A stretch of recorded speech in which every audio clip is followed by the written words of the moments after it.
अस्सलामु अलैकुम वरहमतुल्लाहि वबरकातुहू नहमदुहू व नुसल्ली अला रसूलिहिल करीम अम्मा बाद फ़ऊज़ु बिल्लाहि मिनश शैतानिर रजीम बिस्मिल्लाहिर रहमानिर रहीम अस्सलातु वस्सलामु अलैका या रसूलल्लाह सल्लल्लाहु तआला अलैहि वसल्लम।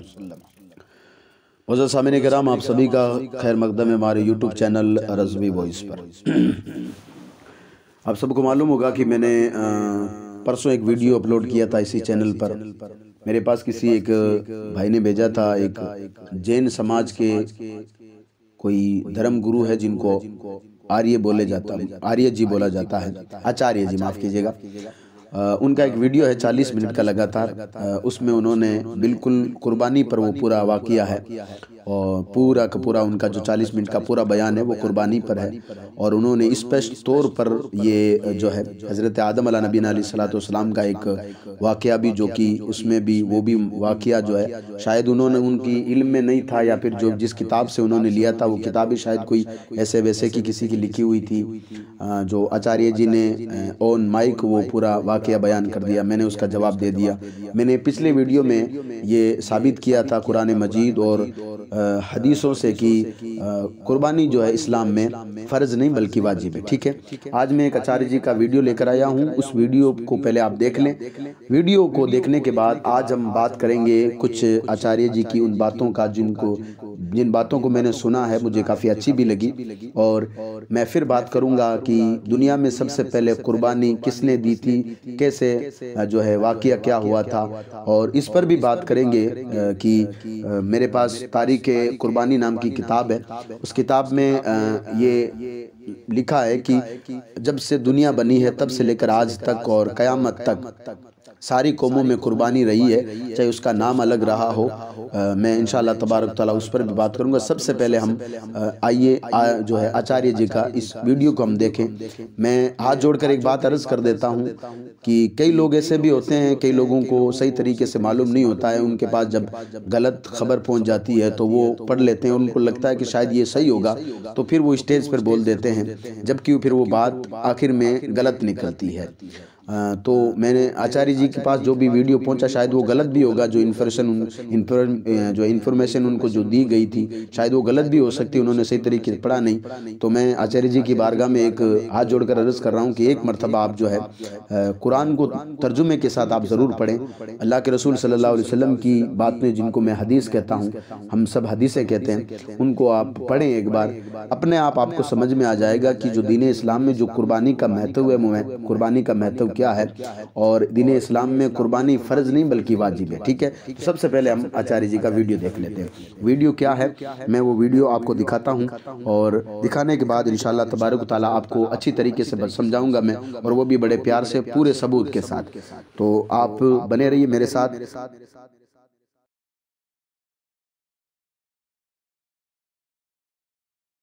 इस्लाम के अंदर हज यात्रा के दौरान मांसाहार स्वीकार ना हो तो फिर कुर्बानी कैसी? इस्लाम की मूलभूत फर्ज की जो बातें हैं उसमें कुर्बानी ना हो तो फिर कुर्बानी कैसी? क्योंकि इस्लाम के 5 फर्ज है, हर मुसलमान के लिए 5 फर्ज बताए गए हैं। फर्ज का मतलब होता है उनके अपने कर्तव्य, उनका अपना धर्म, उनको वे निभाने हैं अपनी जिंदगी में। 5 फर्ज में कुर्बानी नहीं है। 5 फर्ज में अलग अलग 5 बातें हैं, लेकिन कुर्बानी का कहीं कोई स्थान नहीं है। एक है शहादा, दूसरा है सलात, तीसरा है ज़कात, चौथा है रमजान और 5वां है हज। ये 5 फर्ज इस्लाम के हर व्यक्ति को करने होते हैं, निभाने होते हैं। पहला है शहादा। शहादा का मतलब है शरीयत के कानूनों के कलमे पढ़ना, यानी कलमे पढ़ना, यानी कि कुरान की कलमे पढ़ना, उसको शहादा कहते हैं। पहला फर्ज है शहादा। शहादा का मतलब है कुरान की कलमे पढ़ना, यानी आपको कुरान की कलमे पढ़ना आना चाहिए। आप कलमे पढ़ने वाले इंसान हो, अगर कलमे पढ़ते हो तो आप सच्चे मुसलमान हो। दूसरा है सलात। सलात का मतलब है दिन में 5 बार, 24 घंटे में 5 बार नमाज अदा करना, नमाज पढ़ना, चाहे मस्जिद में जाकर पढ़ना, और मस्जिद में जाना संभव ना हो तो जहां आप हो वहां से ही पढ़ना, लेकिन 5 बार दिन में नमाज अदा करना। तीसरा है ज़कात। समय समय पर दीन दुखियों को, अभावग्रस्तों को, जो बेरोजगार हैं उनको, जिनको आवश्यकता है उनको दान देना, खैरात देना। दान को मुसलमान खैरात कहते हैं। मस्जिदों के बाहर गरीब लोग बैठे होते हैं, अभावग्रसित बैठे होते हैं, उनको तो देते हैं। इसके सिवाय उनके समाज में जो गरीब हो, अभावग्रसित हो, जिनके पास में आमदनी के स्रोत ना हो, उनकी वे साधारण बत्ती करते हैं, उसे ज़कात कहा जाता है। उसके बाद में चौथा फर्ज है रमजान। रमजान का मतलब होता है रमजान के महीने में रोजे रखना। कई महीने भर तक रमजान का उनका त्योहार चलता है। और 5वां है हज।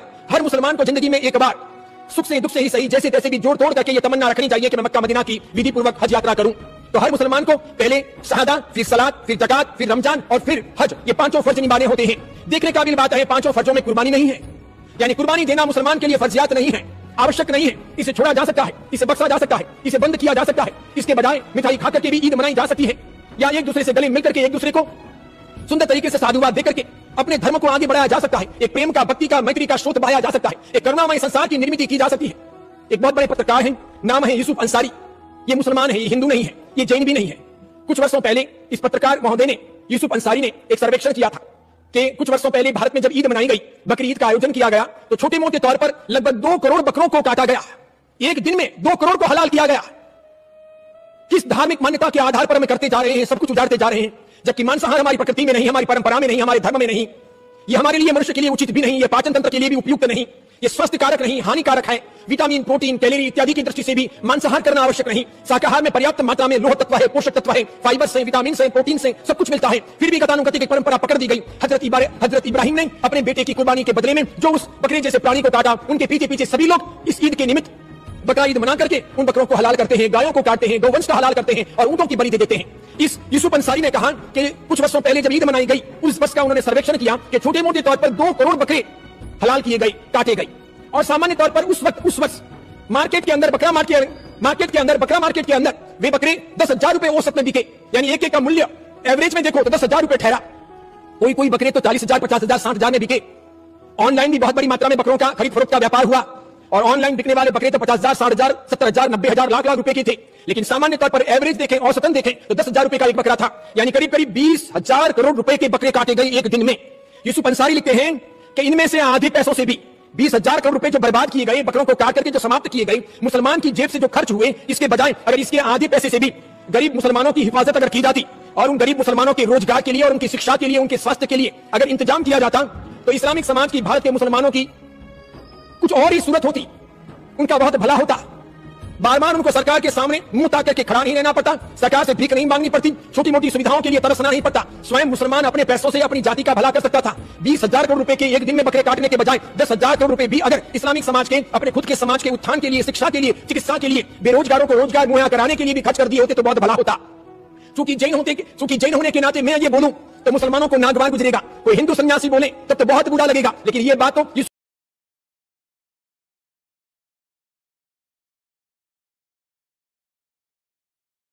आचार्य जी का वीडियो था और उन्होंने जो इस्लाम के मेन जो रूल है, इस्लाम की जो मेन बुनियादी बातें हैं, उसके बारे में हमें अवगत कराया, हमें बताया। उसके बारे में मैं आपको बता देता हूँ। उन्होंने पहले बताया शहादा यानी कि गवाही देना। तो यहाँ पर आचार्य जी ने जो कहा है, मैंने पहले ही कह रखा है कि आचार्य जी को शायद के सही तरीके से आपने पढ़ा नहीं होगा या फिर सही तरीके से आपने जो है गौर नहीं किया होगा। आपने कहा कि शहादा का मतलब ये होता है कि कुरान के सही कलमे पढ़ने हैं आपको। मैं आपको बता दूं कि मुसलमान वो होता है, यानी शहादा का मतलब ये होता है कि सच्चे दिल से ये गवाही दे, ला इलाहा इल्लल्लाह मुहम्मदुर रसूलुल्लाह सल्लल्लाहु ताला अलैहि वसल्लम। इसका मतलब ये होता है कि अल्लाह तबारक व तआला के अलावा कोई माबूद नहीं है। यानी मैं अल्लाह के अलावा किसी की इबादत नहीं करता, मैं उसके अलावा किसी की पूजा नहीं करता। और मुहम्मदुर रसूलुल्लाह, मोहम्मद अल्लाह तबारक व तआला के पैगंबर हैं, रसूल है। ठीक है।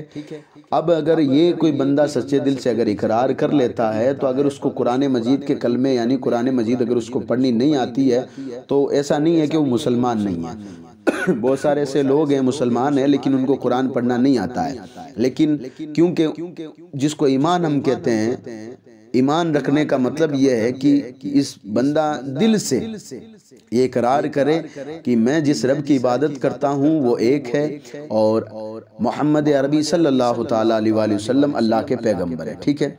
दूसरी बात आपने कही सलात। बिल्कुल मैं आपकी बात से जो है आपकी बात की तायद करता हूँ कि आपने कहा कि सलात यानी कि दिन में 5 मरतबा, दिन और रात में 5 मरतबा एक मुसलमान जो होता है उसको चाहिए कि मस्जिद में जाकर नमाज पढ़े। अगर मस्जिद अगर आसपास ना हो तो जहाँ पर भी उसको वक्त मिले, जहाँ पर भी उसको टाइम मिले, वहाँ वो नमाज पढ़ ले।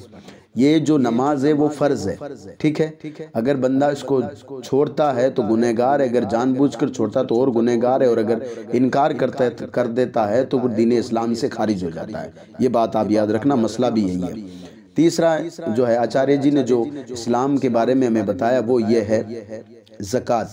ज़कात इन्होंने कहा कि जो है ज़कात ऐसे आदमी को जो कि दीनी जो भाई होता है, जो जिसकी कंडीशन सबसे जो है ख़राब होती है, जिसकी आमदनी नहीं होती है, जो उसको मुसलमान जो है पैसे देते हैं, उसको ज़कात कहते हैं। मैं आपको बता दूं ज़कात की कंडीशन कुछ अलग होती है। ज़कात की कंडीशन ये होती है कि वो मुसलमान जिसके पास खुद के रहने का मकान हो, उसके पहनने के कपड़े हो, उसके बीवी बच्चे के जो है कपड़े हो, उसके पास खाने का अनाज हो, यानी जिसको हाजत असलिया कहा जाता है, यानी जो ज़रूरत की जो चीज़ें हैं उसके अलावा, जैसे ज़रूरत की चीज़ों में सवारी भी आती है जिससे वो ऑफिस जाता है या काम काज पर जाता है, ये सारी चीज़ें आने के बाद उसके पास होने के बावजूद अगर उसके पास इतने रुपए पड़े हैं कि जिससे वो जाकर के मार्केट से 7.5 तोला सोना खरीद सके, या फिर 52.5 तोला चांदी खरीद सके, या फिर उसके पास 7.5 तोला सोना घर में रखा हुआ है,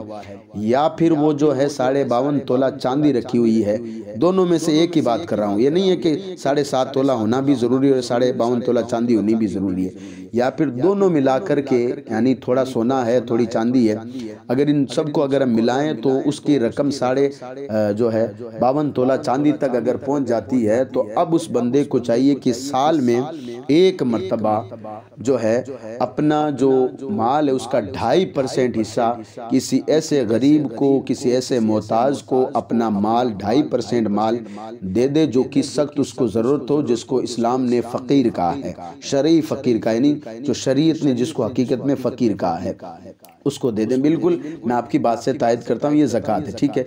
इसके बाद आपने जो रूल गिनाया वो है हज। हज का मतलब ये होता है कि ज़िंदगी भर में, साल भर का मतलब नहीं, इसमें ज़िंदगी भर में एक मर्तबा अल्लाह उसके रसूल के घर का दीदार करे। अल्लाह के घर से मुराद, अल्लाह के घर से मुराद मतलब खाना काबा है, यानी उसका तवाफ़ करे, और रसूल अल्लाह सल्लल्लाहु अलैहि वसल्लम के घर से मुराद मदीना मुनव्वरा में रसूल अकरम सल्लल्लाहु अलैहि वसल्लम का जो मज़ार अनवर है उसकी ज़ियारत करें। इसके भी बहुत बड़ी फजीलत आई है। हदीस पाक का खुलासा कर देता हूँ।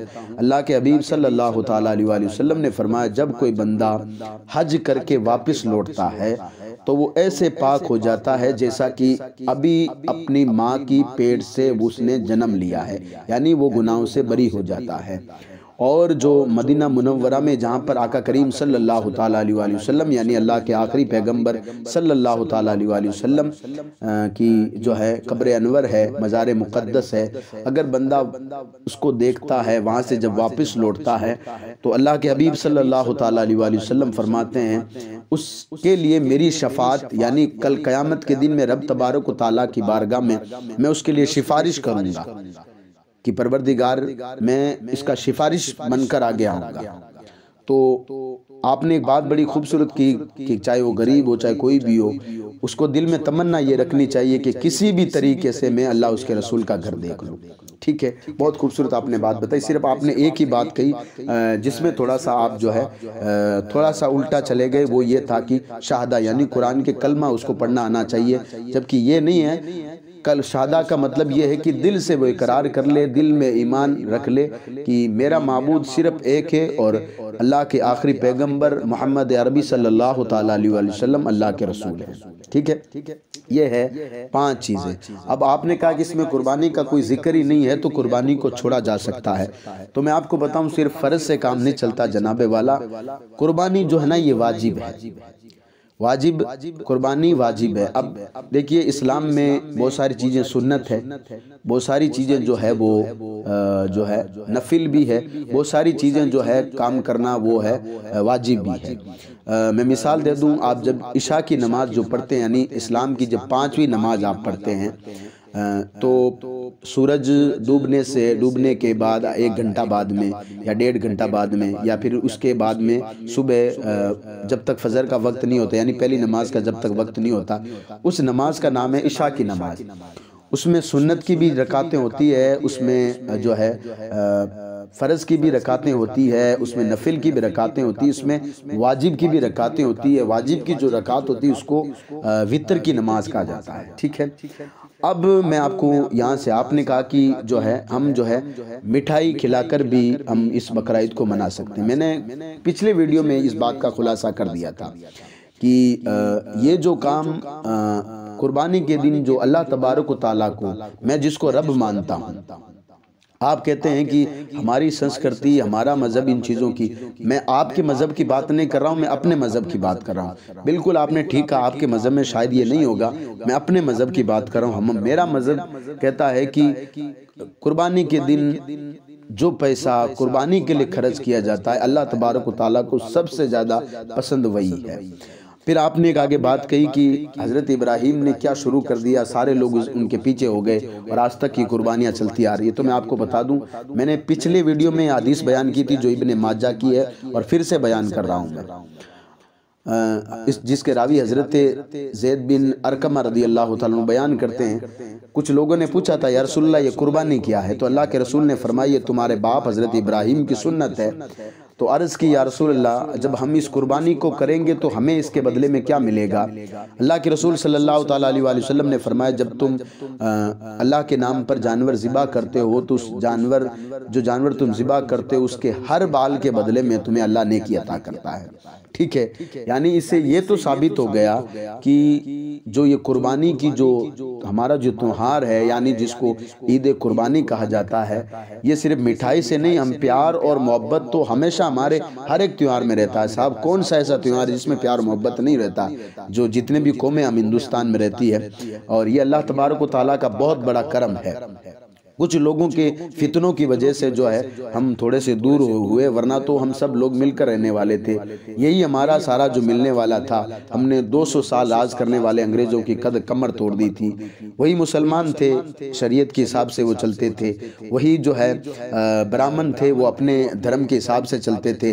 वही जो है आप जैसे जो है जैन धर्म के लोग थे, वो भी जैन को मानने वाले, सब ने मिलकर ये लड़ाई लड़ी थी। तो 200 साल जो राज करने वाले बड़े ताकतवर जो अंग्रेज थे, जिनके पास बड़े बड़े हथियार थे, हमने उनके छक्के छुड़ा दिए, क्योंकि हम सब एक थे। हमें उस वक्त कोई सवाल करने वाला कोई नहीं था, बगैर फालतू के सवाल इस कोई करने वाला नहीं था, क्योंकि उनको मालूम था ये इनका धर्म का मामला है, और जब इनके धर्म का मामला है तो हमें बीच में नहीं पड़ना चाहिए। अब मैं कुर्बानी की जब आप बात करें कि कुर्बानी का तसव्वुर तक नहीं किया जा सकता, तो मैं आपको बताऊं कि कुर्बानी जो है ना, जब से इंसान पैदा हुआ है वहां से लेकर के आज तक, और जब तक ये दुनिया बाकी रहेगी तब तक ये कुर्बानी जो है ना हर एक कौम में चलती आई है और चलती रहेगी। ऐसा नहीं कि सिर्फ इस्लाम में कुर्बानी है, हर एक कौम में आई है। मैं आगे आपको सारी जो है बातें, तारीख़ इस्लाम नाम की किताब इस वक्त मेरे पास मौजूद है, मैं इंशाअल्लाह तबारक तआला पूरे हवाले के साथ इस किताब से मैं आपको बताऊंगा कि इस किताब में हर एक कौम की कुर्बानी का जिक्र किया गया। हाँ, ये अलग चीज़ है कि उस कौम ने उस कुर्बानी, जैसे मैं कुर्बानी कहता हूँ तो उस कौम ने उस कुर्बानी का नाम कुछ और दे दिया हो, ये हो सकता है। तो सबसे पहले हम बात कर लेते हैं कि जो दुनिया में सबसे पहले जो कुर्बानी की गई वो क्यों की गई, उसके पीछे वाकया क्या हुआ था। वाकया यूं हुआ था कि दुनिया का सबसे पहला इंसान, दुनिया का सबसे पहला नबी, जिसको अबुल बशर यानी तमाम इंसानों का बाप कहा जाता है, उनका नाम है हज़रत आदम अला नबी अलैहिस्सलाम। हमारे सामने जब भी कोई पुरानी चीज़ लाई जाती है तो लोग कहते हैं ये कहाँ से लाए? बाबा आदम के ज़माने की चीज़, यानी सबसे पुराने थे वो, इसलिए ये कहावत की जाती है। तो हज़रत आदम अला नबी अलैहिस्सलाम जन्नत में थे। अल्लाह तबारक व तआला ने उनको जन्नत में रखा। उनकी अहलिया यानी उनकी बीवी हज़रत हवा रज़ी अल्लाह तआला अन्हा, वो भी उनके साथ जन्नत में थी। एक कंडीशन थी, एक शर्त थी, आप जन्नत में रहना है, पूरी जन्नत में आपको घूमना है, पूरी जन्नत आपको देखनी है, लेकिन एक गंदुम का वहाँ पर दरख्त था, एक गंदुम का जो है वहाँ पर, या यूँ समझ लीजिए एक बूंटा था। अल्लाह तबारक व तआला ने फरमाया इसके करीब तक नहीं जाना तुम्हें, जैसा कि कुरान में पूरी तफसील के साथ पूरा वाक़या है। अगर तुमने इसको छुआ, इसको हाथ लगाया, इसको खाने की कोशिश की, तो फिर तुम जन्नत में नहीं रहोगे। ठीक है, तो हज़रत आदम अला नबी अलैहिस्सलाम ने, मैंने वाक़या शॉर्ट करके आपको बता रहा हूँ, हज़रत आदम ने वो गंदुम खा लिया। अल्लाह तबारक व तआला का हुक्म हुआ तुम ज़मीन पर उतर जाओ। तो हज़रत आदम अलैहिस्सलाम जो है श्रीलंका के जो शरणद्वीप जो पहाड़ है उस पर हज़रत आदम को उतारा गया। उस वक्त क्योंकि भारत पूरा अखंड भारत था, ये जिसको मैं पूरा भारत था, ये सारा मिला करके बड़ा लंबा चौड़ा जो है मानचित्र में पूरा भारत, जो कि पुराने जब हम भारत देखते हैं जिसको अखंड भारत कहते हैं, उस वक्त ये भारत था। और हमारी कितनी खुशनसीबी है कि जो दुनिया का पहला इंसान, आने वाला इंसान, अल्लाह का रसूल भी है, आने वाला इंसान जो है पहला इंसान भी है, वो हमारी सरजमीन पर कदम रखता है। और उनकी बीवी को अल्लाह तबारक व तआला ने कहीं और उतारा। तारीख जब हम इतिहास पढ़ते हैं, कुरान की तफसीर जब हम पढ़ते हैं तो कहते हैं कि तकरीबन 300 साल तक वो जो अलग रहे। इसके बाद में अल्लाह ने हज़रत आदम ने अल्लाह की बारगाह में दुआ की, रसूल अकरम सल्लल्लाहु ताला अलैहि वसल्लम यानी अल्लाह के आखिरी नबी का वसीला दिया। हालांकि आखिरी नबी अभी तक ज़मीन पर तशरीफ़ लाए नहीं है, लेकिन उनका वसीला दिया, उनका नाम लेकर अल्लाह की बारगाह में दुआ की गई। अल्लाह ने दुआ कबूल कर ली, हज़रत आदम और हज़रत हवा को मिला दिया। यहाँ पर अब सिलसिला शुरू होता है औलाद का। ठीक है, औलाद का सिलसिला शुरू कैसे हुआ? आप तफसीर जाकर के तफसीर पढ़ें, तफसीर खाजी ना पढ़ें, तफसीर कबीर पढ़ें, तफसीर मज़हरी पढ़ें। आप ये सारी किताबें बड़ी बड़ी है, आप जाकर उसमें पढ़ें। तफसीर कुर्तुबी, जितनी भी कुरान की तफसीर है उसमें जाकर ये वाक़या मौजूद है। अब औलाद के जो होने का सिलसिला कैसे शुरू हुआ मैं आपको बताता हूँ। हज़रत हवा रज़ी अल्लाह तआला जो कि हज़रत आदम की बीवी थी, उनकी हमल में एक साथ 2 बच्चे ठहरते थे। ठीक है, एक लड़का होता था और एक लड़की होती थी। एक हमल में एक लड़का होते थे, लड़का होता था, एक लड़की होती थी। ठीक है, तो एक दिन में एक लड़का पैदा होता था, एक लड़की पैदा हुआ करती थी। ठीक है, अब उनकी बच्चों का जो निकाह है, उनकी शादी जो कैसे निज़ाम, जो अल्लाह तबारक व तआला ने जो निज़ाम बनाया था, अल्लाह तबारक व तआला ने जो कानून बनाया था, हज़रत आदम अलैहिस्सलाम को हुक्म दे रखा था कि तुम अपने बेटे की जो है निकाह इस तरह से करनी। कैसे निकाह करनी है? तुम्हें निकाह ऐसे करनी है कि जो एक दिन पहले जो लड़का पैदा हुआ है उसका निकाह एक दिन बाद में जो लड़की पैदा हुई है उसके साथ उसका निकाह करना है, और एक दिन बाद में जो लड़का पैदा हुआ है उसकी निकाह जो है एक दिन पहले जो लड़की पैदा हुई है उसके साथ उसका निकाह करना है। तफसीर कबीर आप खुलकर जाकर पढ़ लें, कुरान मुकद्दस की जो भी तफसीर आप पढ़ें जाकर के आपको मिलेगा, उसमें जाकर पढ़ सकते हैं। ठीक है, या आप सर्च कर लें हज़रत आदम अलैहिस्सलाम और उनके 2 बेटे, आपको पूरा मुकम्मल तरीका आपको उसमें मिल जाएगा, मुकम्मल वाक़या मिल जाएगा। ठीक है, तो ये था। मैं आपको मिसाल दे दूं, अगर आपको अभी भी समझ में ना आया तो मिसाल आपको दे दूं। हज़रत हवा के हमल में पेट में एक दिन में 2 बच्चे ठहरते थे, यानी 2 बच्चे हज़रत हवा जना करती थी, 2 बच्चे पैदा हुआ करते थे। एक लड़की पैदा हुआ करती थी, एक लड़का पैदा हुआ करता था।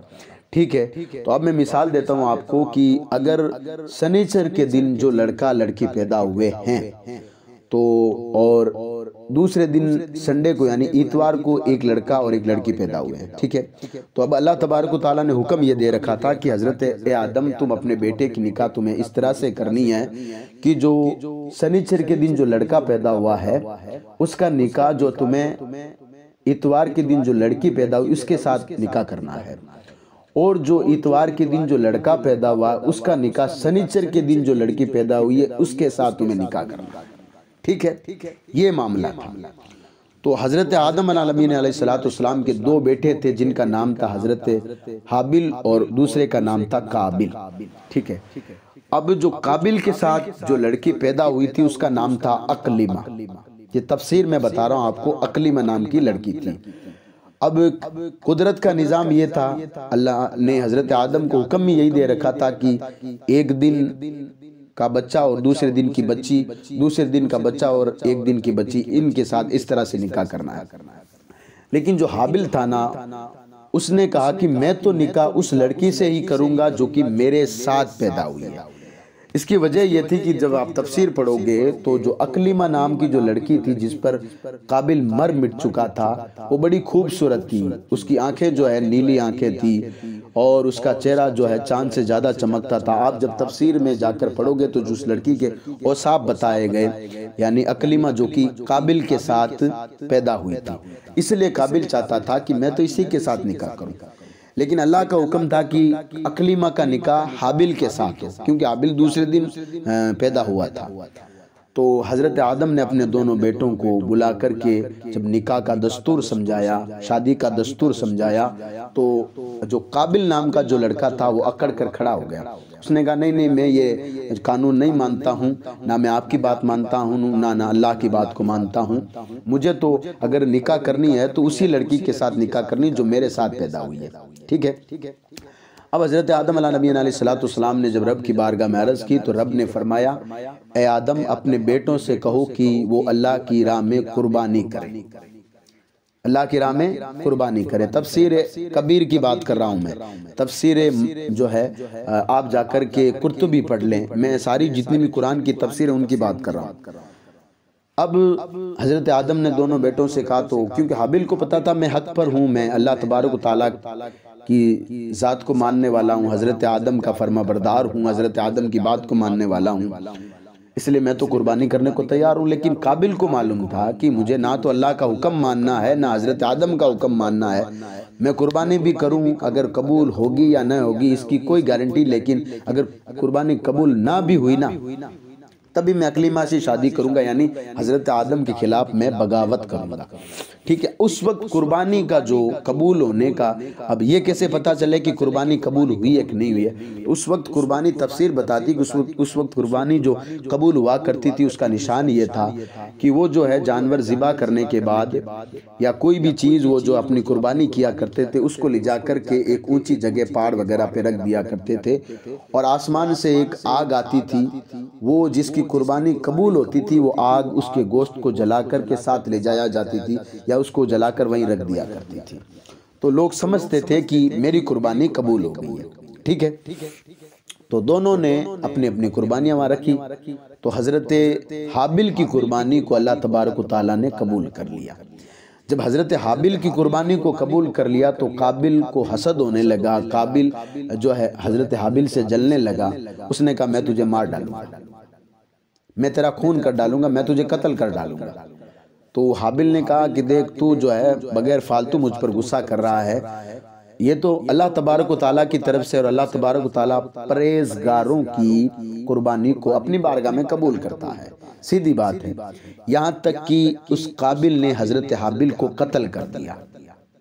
अब यहाँ पर मुझे बुखारी पाक की हदीस पाक याद आई। रसूल अकरम सल्लल्लाहु तआला अलैहि वसल्लम इरशाद फरमाते हैं, जब कोई इंसान किसी बेकसूर इंसान को मारता है, जब कोई आदमी किसी बेकसूर आदमी को जान से मारता है, तो जो मारता है उसको तो गुनाह मिलता ही है, इसके साथ साथ हज़रत आदम के बेटे काबिल को भी उसका गुनाह मिलता है, क्योंकि कत्ल करने का आगाज़ दुनिया में सबसे पहले उसी ने शुरू किया। यानी लोगों को तरीका रास्ता उसी ने बताया था कि कत्ल ऐसे किया जाता है।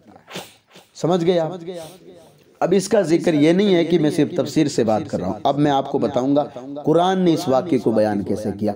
सूरह अल-माइदा में आप जाइए, अल्लाह तबारक व तआला ने अपने महबूब के ज़रिए ये बात बताई हमें।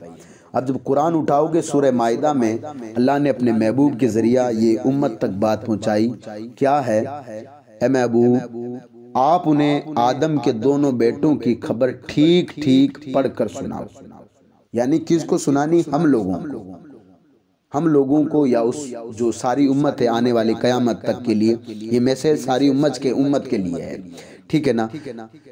कहानी क्या सुनाओ? जब दोनों ने कुर्बानी की तो एक से कबूल की गई और दूसरे से कबूल नहीं की गई। तो दूसरे ने कहा मैं तुम्हें कत्ल कर डालूंगा, तो पहले ने कहा तू बिला वजह मुझसे नाराज होता है, अल्लाह सिर्फ परहेजगारों की तरफ से कुर्बानी कबूल फरमाता है। ये सूरह अल-माइदा में कुरान मजीद की सूरह अल-माइदा है, जाकर पढ़ लें आप। ठीक है ना? यानी कहने का मतलब यह है कि दुनिया का सबसे पहला इंसान हज़रत आदम के दो बेटों ने ये कुर्बानी की थी। ठीक है? एक की कुर्बानी अल्लाह ने कबूल कर ली और दूसरे की कुर्बानी कबूल नहीं की तो मरदूद हो गया। यानी अल्लाह की ज़ात से इनकार कर बैठा, हज़रत आदम की शिक्षा से इनकार कर बैठा और उसने अपने ही भाई को मार डाला। ठीक है? अब ये तो सबसे पहले कुर्बानी हो गई, और कुर्बानी हुई इसलिए ताकि ये जांच हो सके कि भाई असल में हकीकत में जो है हक पर कौन है। ये जांच थी ना, इसीलिए मैं हज़रत आदम वो हज़रत इब्राहीम की भी आपको बात बताऊंगा। मैं पिछले वीडियो में वो मेरी एक आयत रह गई थी, मैं भूल गया था, मेरे ज़हन में वो आयत आई नहीं थी, मैं आयत वो भी बताऊंगा। अब ये सबसे पहली कुर्बानी थी ये।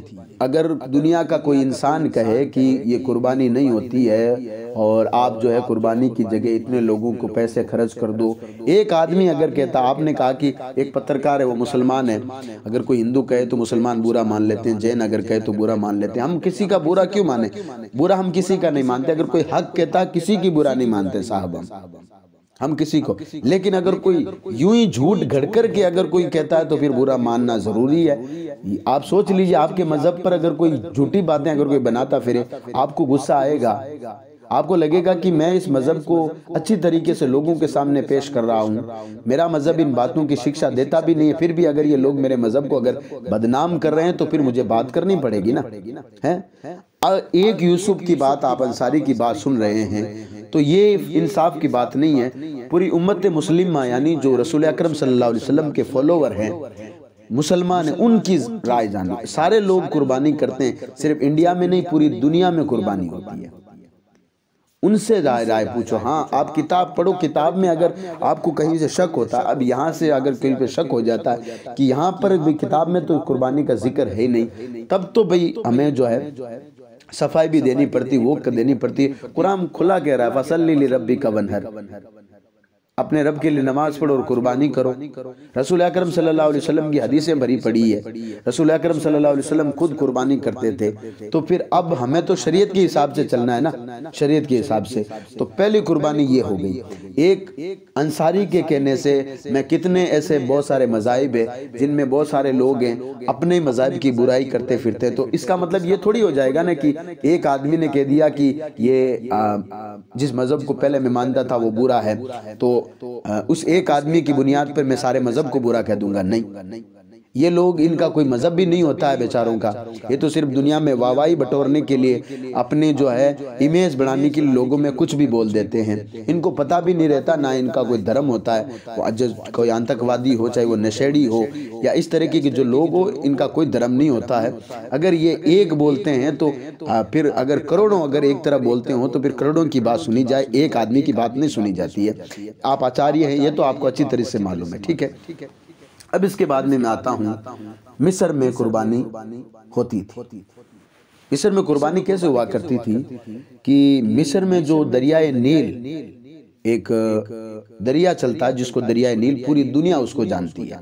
दरियाए नील, ये वही दरियाए नील है जिसको कुरान मजीद में आया है कि उसने फिरौन को, जो कि दुनिया में अपने आप को खुदा कहता था, उसने फिरौन को और उसके लश्कर को उसी दरिया में गर्क कर दिया, डुबो दिया था।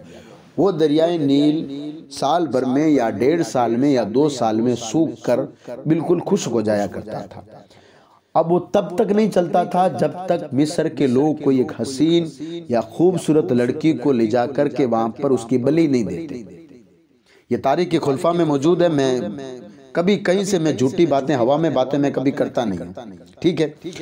तो जब हज़रत उमर इब्न ख़त्ताब रज़ी अल्लाह ताला अन्हु यानी हुज़ूर अलैहिस्सलातु वस्सलाम के दूसरे खलीफा, हुज़ूर अलैहिस्सलातु वस्सलाम के दूसरे गद्दी नशीन हज़रत उमर फारूक रज़ी अल्लाह ताला, उनके दौर में जब उनके एक कमांडर हज़रत उमर इब्न आस रज़ी अल्लाह ताला अन्हु ने मिस्र को फतेह कर लिया, तो जब मिस्र फतेह हो गया यानी उन्होंने मिस्र को जीत लिया, तो लोगों ने आकर के उनसे कहा कि हमारे साथ ये हो रहा है कि हर साल जो है हम जो है इस दिक्कत में आते हैं, दरिया सूख जाता है, और वो सारे के सारे लोग जो है उस दरिया से ही सारी उनकी इनकम हुआ करती थी, क्योंकि खेती बाड़ी करते थे वो लोग। दरिया में जब पानी नहीं होता तो खेती बाड़ी सूख जाया करती है, खेती बाड़ी जल जाती है। आप में से अक्सर लोग काश्तकार हैं, सब अच्छी तरह जानते हैं पानी फसल के लिए कितना ज़रूरी है। तो हज़रत उमर इब्न आस रज़ी अल्लाह तआला अन्हु ने फरमाया, हम जो है इस बुराई को रोकने आए हैं, मैं अपने जो है अमीरुल मोमिनीन यानी हज़रत उमर इब्न ख़त्ताब को एक ख़त लिखता हूँ, वो जो मुझे हुक्म देंगे इंशाअल्लाह तबारक व तआला आपकी जो जल्द ये जो बुराई है हम इसका सॉल्यूशन निकाल देंगे। लोग अपने अपने घर चले गए। उन्होंने हज़रत उमर को खत लिखा कि मिस्र में ऐसे हालात हैं, दरिया नील सूखा पड़ा है, जब तक वो किसी एक हसीन और जमील लड़की की बलि नहीं दे देंगे तब तक ये दरिया चलेगा नहीं। और ये लोग कहते हैं कि जब भी हम बलि देते हैं दरिया चलता है वरना सूख जाता है। अब बताएं क्या करें। हज़रत उमर रज़ी अल्लाह तआला अन्हु ने एक खत लिखा और जो शख्स खत लेकर आया था मिस्र से उसी के साथ वो खत भेज दिया। खत बड़ा खूबसूरत था, मैं यहाँ चला रहा हूँ, आप उस खत को देखें, मैं तर्जुमा बता रहा हूँ आपको। हज़रत उमर ने अरबी में लिखा था। तर्जुमा क्या था उसका? तर्जुमा उसका जो है वो ये था कि ए दरियाए नील, अगर तू अपने आप चलता है, यानी तेरे पे किसी की हुकूमत नहीं है, तू किसी का जो है हुक्म नहीं मानता है, तो आज के बाद कभी भी वापस जारी मत होना, कभी भी पानी जो है पानी मत चलाना, क्योंकि मुझे तेरे पानी की कोई ज़रूरत नहीं है। और अगर तू अल्लाह के हुक्म से चलता है तो आज ही मैं अपने परवरदिगार की बारगाह में अर्ज़ करूँगा कि वो तुझे जारी कर दे। अपना वो खत, उस खत में ये बात लिख करके उसी जो खत लेकर आया था उसी इंसान को खत दिया वापस, कहा जाकर के दरियाए नील की जो सूखी रेत है उसमें इस खत को डाल देना, दफन कर देना।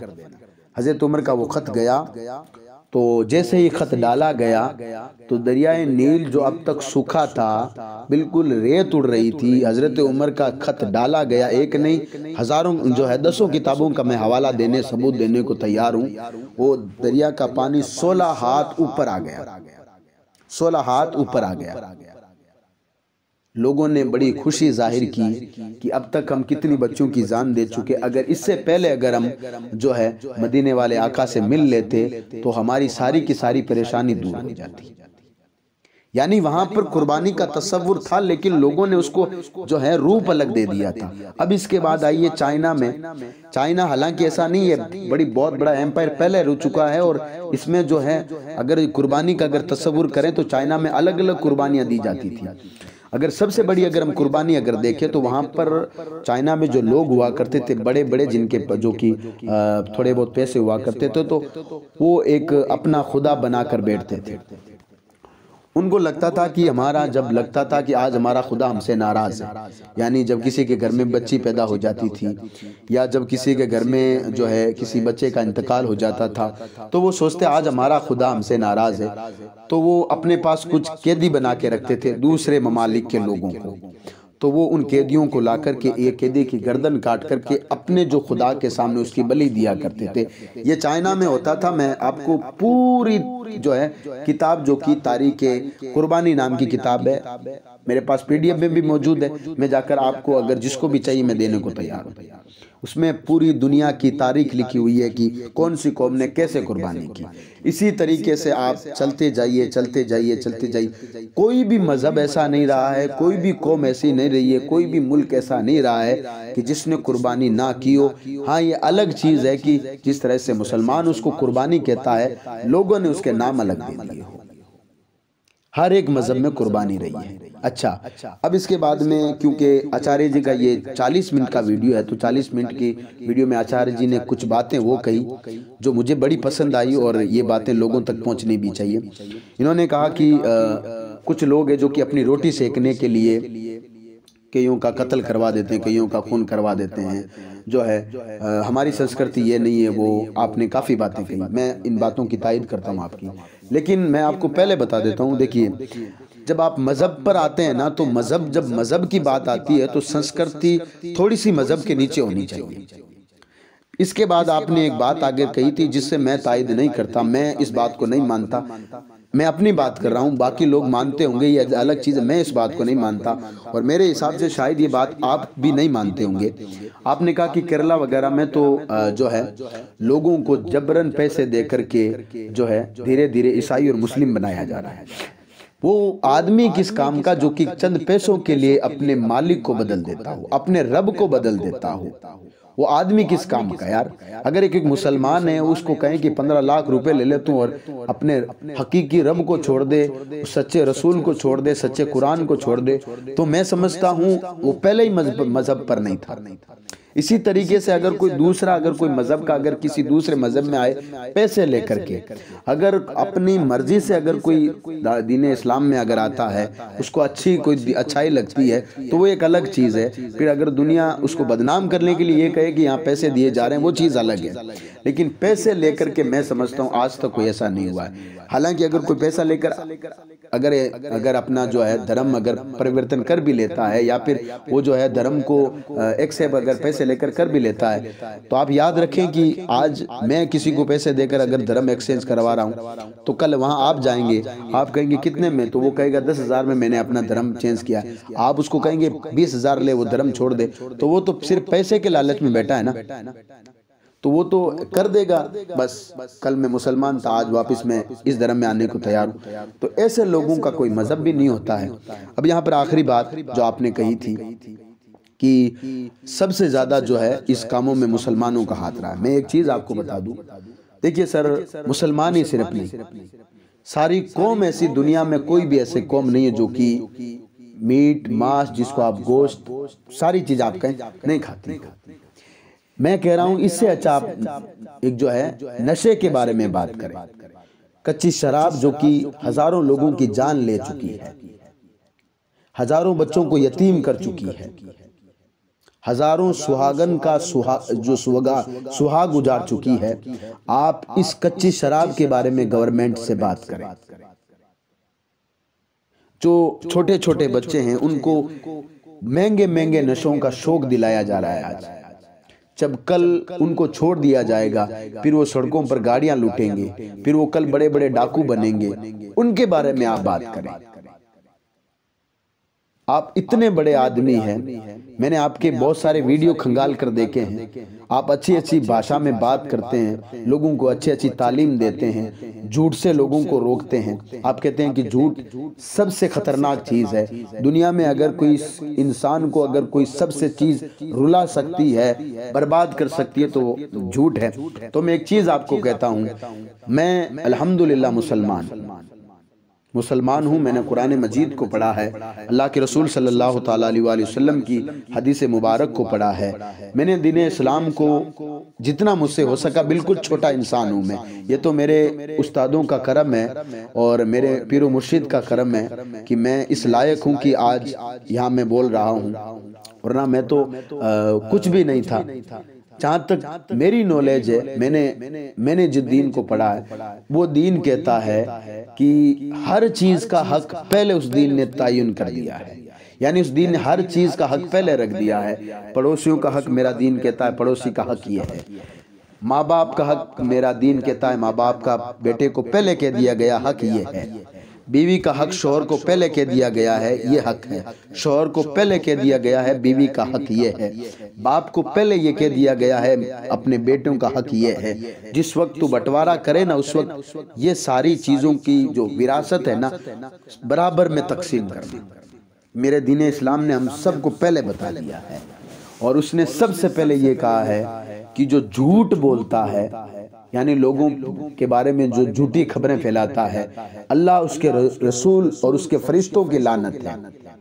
जब वो परवरदिगार जिस पर लानत भेजे, फिर वो बंदा कहाँ पर कामयाब होगा। हालांकि दुनिया में 2 दिन वो